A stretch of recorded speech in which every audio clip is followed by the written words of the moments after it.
Welcome back. All right.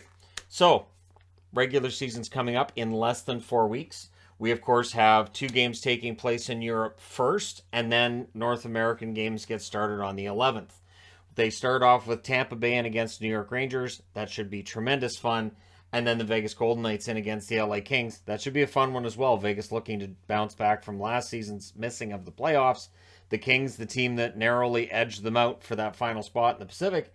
So that should be kind of fun. That game will be on ESPN, as well as the Tampa Bay Rangers game. So ESPN with a doubleheader, meaning that doubleheader will be in Canada as well. They won't assign their own announcers to those games. They'll just rebroadcast the ESPN on this side of the border to Sportsnet subscribers. Now, there's one thing that I want to throw out there that I'm trying to track down. I've been trying to track down for half an hour. I don't see any news on it.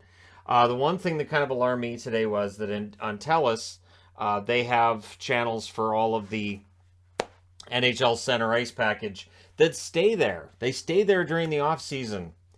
They don't appear to be there right now. Now, I haven't seen anything saying that NHL Center Ice is going by the wayside. I hope not. I hope that's just like a glitch, maybe with my box. I have TELUS, so if you have TELUS, check it out. Normally, it's channels 1100 to 1115 are reserved for NHL Center Ice.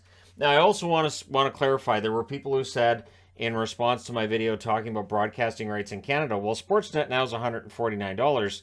That's the same price you were paying for the hockey anyway, so I'm not sure what the problem is.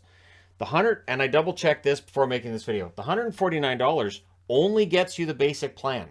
If you subscribe to Sportsnet now at $149, you get to watch the exact same games you can watch on regular cable. You don't get any games that are out of market. It's $249 for the annual package where you get the out of market games, and then you get out of market every other sport too. I mean, Bundesliga is fun, but I don't need to watch all the Bundesliga games. And this is kind of what I was talking about. That basically Sportsnet now for $250 per person, you get to watch out-of-market NHL games, which is a lot more money than I was paying last year for NHL. So again, because I know people said, well, it's only $149. I don't know what he's talking about. That's just the basic. You want out of market, you have to pay the $249. That's what I read up on it. I looked at the little chart underneath, and that's what it said. So that to me is a large increase so that I can watch a bunch of games I'm not going to watch. I just need it for the National Hockey League. And here's why. So you have 2 games here, both of them on basic cable, not a problem. The next night, there's 6 games altogether. 6 is good. Now, I've mentioned this before with my cable. I can watch a maximum of 6 different games, and it's comfortable. And then beyond 6 games, that's where I was needing the NHL live on my computer to keep track of things. It's honestly pretty common that you'll have enough games early, enough games late that you won't have more than 6 games on at a time. But hopefully I've got an NHL Center Ice, because otherwise, this could end up being kind of a hairy start to the season while I adjust to doing things a little different. Because remember, you can't watch on more than one device at a time, which I'm pretty sure I could do with NHL Live. So basically, if I'm watching Sportsnet now on my TV, I couldn't load it on my computer as well, because it would say you're already watching. So anyways, it's fun. But I've already talked about this, and I want to get into how this season's going to work, because on the 13th, so 2 days after the opening night, there are 10 games on in the NHL that night. We then have 4 games on the 14th, which is a Friday, and then there's 14 games on the first Saturday, including 2 matinees. Matinee games very often involving 2 American teams. Usually, we don't see those north of the border, but Philadelphia is at home against Vancouver, so I'm almost guaranteeing that Sportsnet will have that game on. And so, yeah, it's going to be the 2 matinees and then the other 12. Now, what I found was that I would try reviewing the matinee games separate from doing the review from the evening games. The view counts just didn't back that up. They really didn't. So I'm not intending to do a separate review for the matinee games, and for the evening games, I'm intending to make that one video. I may test it to start the season, especially the first weekend of the season. There may be enough interest to warrant me doing separate videos.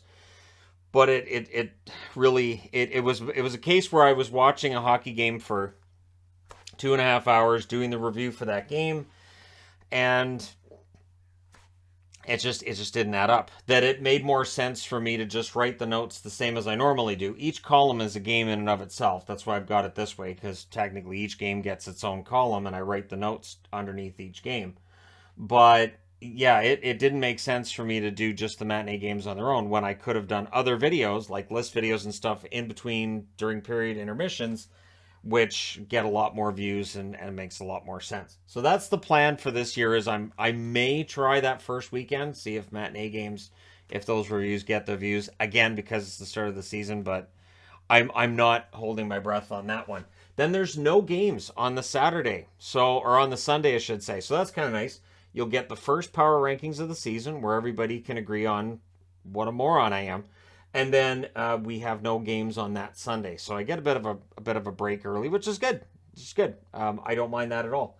The reverse retro I want to throw out there too. Apparently will be available at the retail level in November. So we'll probably get a reveal. They have to do the reveal before the season starts, right? They have to. They just have you can't just the NHL, I swear, the smartest thing to do would be to do the reveal of the reverse retros in August, make them available to everybody now, and then we go out, we get the jerseys, and then you're all set for opening night. Those jerseys can sell like crazy. I mean, they're going to anyways. Apparently the interest in this year's reverse retro looks like it's higher than it was for that first year that they did it. There also may be a lot of people who missed out the first time around, who didn't take Adidas or the suppliers at their word that there wouldn't be a restock. And then there was one website that said they were going to get a restock, and then they didn't. So that didn't make people all that happy. But yeah, the reverse retros, I haven't heard that it's only one run. We'll see if it's only one run. I'm treating it like it is. And so that's supposed to be in November. The weird thing is, there's throwback nights that I've already seen listed that are suspiciously early in the season. So we'll see how all the throwbacks work. Of course, a lot of teams have thirds and fourths that qualify as throwbacks. The Canucks could drag out the skate jersey again. Sure, why not? So the first TNT Wednesday, which is right here, Boston in against Washington, and they'll be showing Chicago in against Colorado. That, of course, will be the banner raising in Colorado. For the Colorado Avalanche, great season. This will be a nice start to the season. And Chicago being the first team in there, I mean, they should win that, right? I'm guessing that most people are going to take Chicago to win that. And so we'll see what happens. The first hockey night in Canada of the season, of course, on the Saturday, Montreal against Washington. So Washington's going to have two nationwide games, one in the States, one in Canada to start off the season. Ottawa's in against Toronto, so Battle of Ontario there. And then we get the Battle of Alberta, Calgary, and Edmonton. As I mentioned, Vancouver plays a game that's early. That's not qualified as part of Hockey Night in Canada, so that'll be broadcast regionally.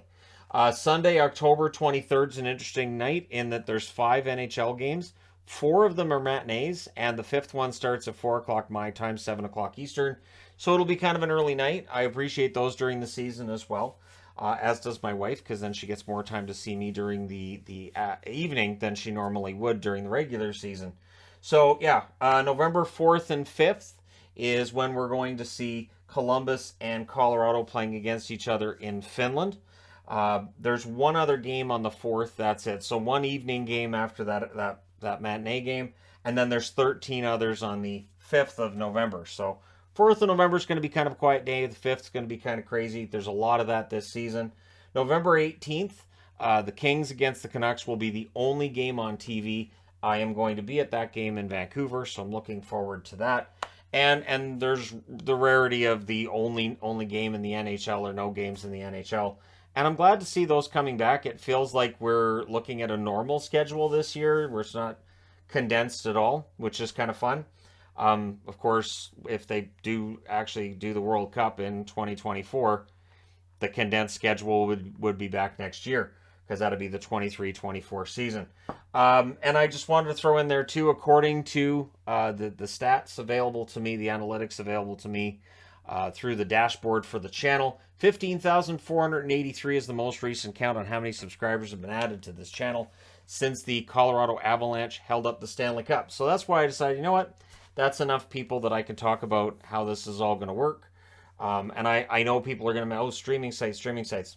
I know, and there may be a situation where I look into various ways that I can watch NHL games, and yeah, hopefully center ice is still available to me through my cable provider. It may just be a glitch, may just very well be a glitch, but it did cause me to go down the rabbit hole and verify that yeah, it's $2.49 for out of market. They're supposed to send out like an early bird offer to NHL Live subscribers from last year. I double checked my email. I do not have any kind of an offer, so yeah, we'll see. We'll see what happens with that. But stay tuned. Let me know your thoughts in the comment section below, as always.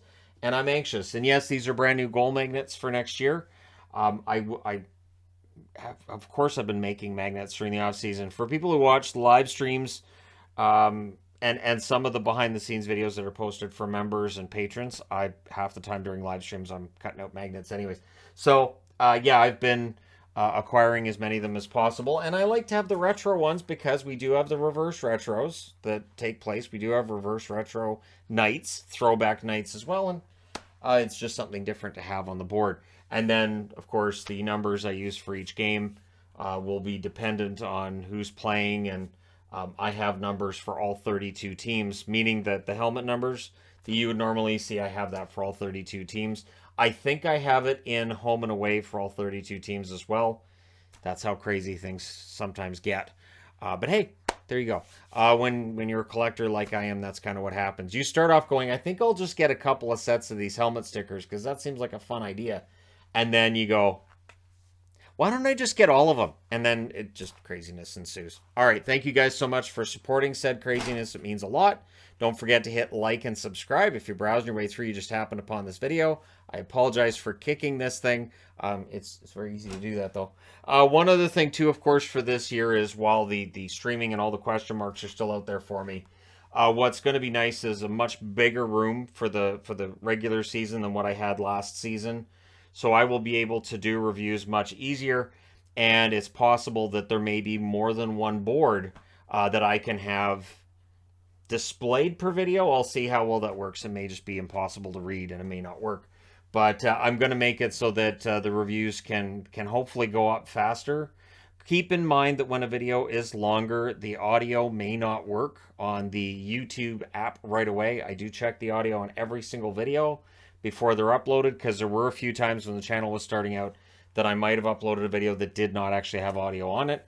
It was one of those things where it happened, and so I've learned from that, and I do check the audio every single time. There was a video I did, I think it was shortly after Vegas, that ended up not having any audio, and I was like, all right, well, and I had to reshoot it. So it does occasionally happen. It's usually something with the microphone and Windows and whatever else might get in between, and these things can happen. Or, you know, you end up with your setup where it's not using the right thing for the microphone. Like that doesn't work, or the wrong thing for headphones too. It's just great. But there you go. Let me know your thoughts in the comment section below, as always. I do have 8 boards for this year. 4 of them are able to display 4 games at a time. 4 of them are set up for 5 games at a time. I won't be having any stress of running out of boards. And, of course, I do have an assistant. My stepson, Gabriel, will be helping out, as he has been helping out for almost a full year now. So that's that. He doesn't appear in videos, but I want to throw out a shout out here. And, of course, to my lovely wife for the work she does behind the scenes as well. So it's kind of fun when we do live streams together. It's one of those things we actually do together during the day, and it's kind of fun. So there you go. Thank you guys so much for all your support. If you haven't already hit the like and subscribe buttons, it's greatly appreciated if you do so. And I will talk to you again soon.